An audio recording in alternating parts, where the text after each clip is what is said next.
नमस्कार, स्वागत है आपका रिपब्लिक भारत के डिजिटल प्लेटफॉर्म पर। मैं हूं आपके साथ पलक सहगल।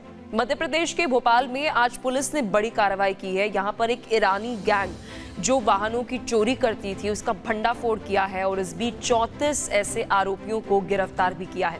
विस्तार से आपको बताएंगे कि कार्रवाई जो है वो किस तरीके से की गई। सबसे पहले पुलिस को एक इंटेलिजेंस इनपुट जो है वो मिला और इस पूरे एरिया की अगर हम बात करें, इस पूरे क्षेत्र की बात करें तो भोपाल में बढ़ती वारदातें जो है वो सामने आ रही थी और साथ ही जानकारी ये भी मिल रही है कि इंटर स्टेट इनका ये पूरा गिरोह जो है वो चल रहा था। यानी ना केवल मध्य प्रदेश तक सीमित था, दिल्ली और दूसरे राज्यों में भी ये चोरी की घटनाओं की वारदातों को जो है अंजाम देते थे। सबसे पहले दूसरी स्टेट से भी पुलिस को इनपुट मिलता है, फिर उसके बाद इनकी लोकेशन जो है वो भी ट्रेस की गई कि किस तरीके से ये पूरा गिरोह जो है वो चल रहा है। क्योंकि अमूमन हम देखते हैं कि अगर एक स्टेट में जब कोई गाड़ी चोरी होती है या वो वाहन चोरी होता है तो उसके बाद उसे संभावित हम देखते हैं कि चोर जो है वो दूसरे राज्य में जो है सेल आउट करने की कोशिश जो है वो करते हैं। यानी कि अंतरराज्यीय पूरा गिरोह जो है वो चल रहा था। पुलिस को पहले इनपुट मिला और उसके बाद पुलिस अलर्ट हुई। फिर मध्य प्रदेश में भोपाल में पुलिस को जब इनकी लोकेशन ट्रैक होती है तो उसके बाद पुलिस ने छापेमारी कार्रवाई जो है वो शुरू कर दी। छापेमारी कार्रवाई करने के बाद पुलिस ने 34 इन ईरानी पूरी जो ये गैंग है इसे गिरफ्तार किया। और सबसे महत्वपूर्ण बात यह है और हैरान करने वाली बात यह है कि इसमें पुरुष तो थे ही, लेकिन इसके साथ साथ 10 महिलाएं भी थी और 10 महिलाएं और 24 ऐसे इस गैंग में जो है उन्हें गिरफ्तार किया गया है।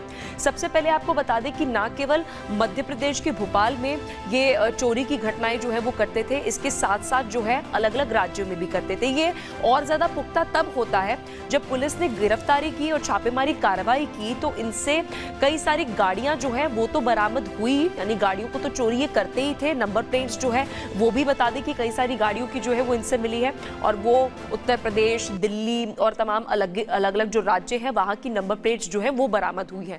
फिर इसके साथ साथ 51 ऐसे बताए जा रहे हैं कि मोबाइल फोन्स जो है वो भी पुलिस ने बरामद किए हैं। फिर उसके बाद जब उसकी भी इंफॉर्मेशन जब खंगाली गई तो पता चला कि ना केवल मध्य प्रदेश में, मध्य प्रदेश के साथ साथ ये अलग अलग राज्यों में भी चोरी की घटनाओं की इस तरीके से वारदात जो है वो सामने आ रही थी। वो यहाँ पर सेल आउट जो है वो कर रहे थे, यानी पूरे देश में या अंतरराज्यीय जो ये पूरे चोरी का गिरोह चल रहा था इससे ऑपरेट कर रहे थे।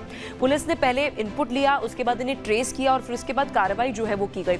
अब आने वाले समय में दिलचस्प बात जो है वो ये है कि इस तरीके की जो गैंग्स है उसमें अब महिलाओं की जो है इन्वॉल्वमेंट भी जो है वो नजर आ रही है। 10 महिलाओं को भी आपको बता दें कि जब छापेमारी कार्रवाई हुई, पहले पुलिस को इस बारे में जानकारी नहीं थी, जब छापेमारी कार्रवाई की गई तो इस पूरे गैंग को महिलाएं भी जो है वो ऑपरेट कर रही थी। यानी कि चोरी की वारदात जो है उसमें महिलाओं की इन्वॉल्वमेंट भी जो है वो सामने आई है। अब आगे आने वाली जो जांच है वो बेहद ज्यादा महत्वपूर्ण होते हुए नजर आएगी, क्योंकि अभी तो मध्य प्रदेश में भोपाल में ये छापेमारी कार्रवाई जो है वो की गई है। आने वाले समय में जब पूछताछ होगी तो पता ये लगाया जाएगा कि दिल्ली, उत्तर प्रदेश, राजस्थान और अलग अलग जो पड़ोसी राज्य है मध्य प्रदेश के, वहां पर किन चोरों के साथ इनका कांटेक्ट था और कैसे ये आपस में जो है पूरा कमांड एंड कंट्रोल यानी तालमेल बिठाते थे कि एक स्टेट में चोरी हो रही है तो एक गिरोह जो है वो दूसरे गिरोह को किस तरीके से हेल्प आउट कर रहा है और क्या कोई और गिरोह भी जो है वो इस पूरी की चोरी की वारदात जो है उसमें इन्वॉल्व है।